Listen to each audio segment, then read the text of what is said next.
Welcome back to my channel, ladies and gentlemen, boys and girls, subscribers and non-subscribers alike. If you haven't subscribed to this channel, please subscribe, hit the bell notification icon, like, share and leave a comment. Now, let's go to our story for today. Zainab is over the moon. Our wedding to Ken is in a few days, and everything seems perfect. But on the night of Ken's bachelor's party, she receives an anonymous message. Your fiancé is playing you. Check out the Crystal Lounge Cafe and come alone. Very creepy. Curious and slightly uneasy, Zainab sneaks out in a hoodie and a jeans, like she is on a secret mission. When she arrives at the lounge, what does she see? Ken and Amaka are best friends, kissing in a dimly lit corner. She freezes out.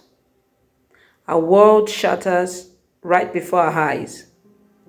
Instead of confronting them like a Nollywood villain, Zainab does something unexpected. She quietly brings out a smartphone and records them. She walks away with her proof and calmly cancels the wedding the next morning.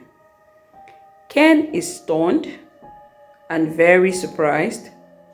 Amaka is horrified and ashamed. But Zainab, what does she do? She books a flight to Lagos without looking back. Zainab moves in with her cousin Uju in Lagos. Uju is dramatic, sassy, and believes that all men are like Wi-Fi's. They stop working when you need them the most. Very funny.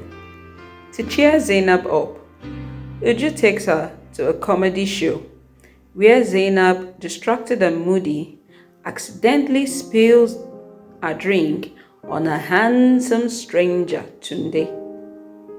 He laughs it off and says, if this is your way of getting my attention, it actually worked. Tunde is everything Ken wasn't. Funny, kind, supportive, and most importantly, honest. But Zainab, still scarred from her previous relationship, keeps up her walls. She even tries speed dating at Uju's insistence, which leads to hilarious disasters, including one with a man who only talks about his mother, and another with a man who asks Zainab how much she earns. Tunde, however, keeps showing up, proving that not all men are the same. Meanwhile, back at home, Ken and Amaka's romance crumbles. Ken starts suspecting Amaka of cheating, and their relationship turns into a real-life crime investigation. Paranoia, accusations, and constant fighting, tiptoeing around one another.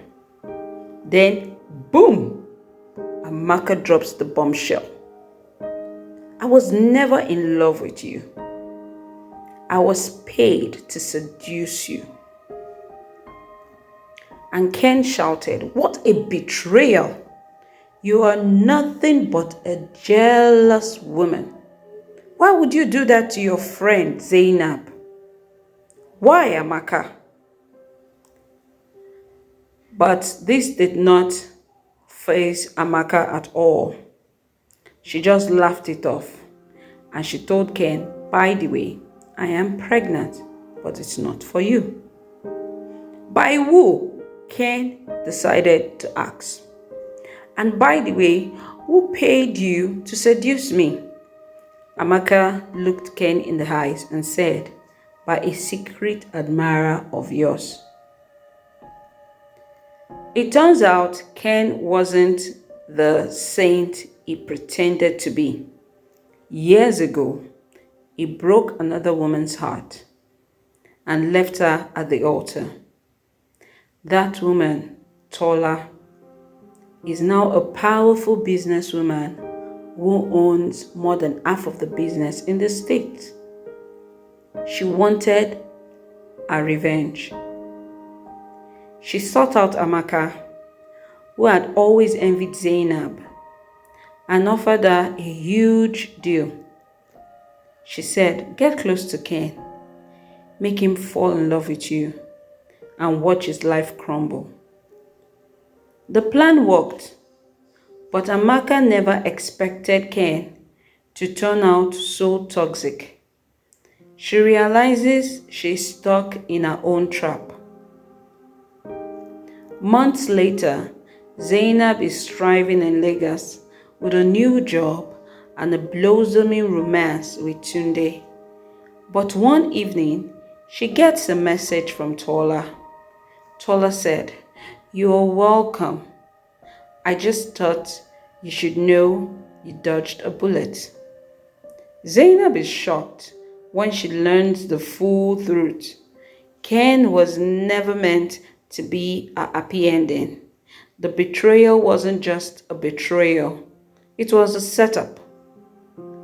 Fast forward to a family wedding where Zainab returns home looking more stunning than ever. She runs into Ken and Amaka. Ken looks miserable and Amaka pregnant, but not by Ken. Ken, looking regretful, tries to talk to Zainab. He said, "Z babe, I was wrong. Can we talk?" Zainab looked at him and said, "I'm sorry, Ken. I only talk to people who tell the truth, not liars like you." And just like that, she walks away, hand in hand with a newfound love, Tunde. My dear friends and subscribers, sometimes betrayal is just God's way of saving you, or should we say, the universe's way of saving you. Karma always delivers, even when you're not watching. Never be afraid to start over.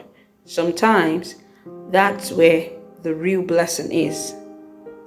These are my notes of advice to you. So whatever it is you're going through, if you're a woman, not all men are Wi-Fi's. And if you're a man, not all women are Bluetooth, so to speak. Thank you so much for listening once again. And please stay tuned for another story next time. If you enjoyed this, as I said earlier, please leave a comment. And if you have any other thing to add, still leave a comment. Thank you very much. Bye-bye.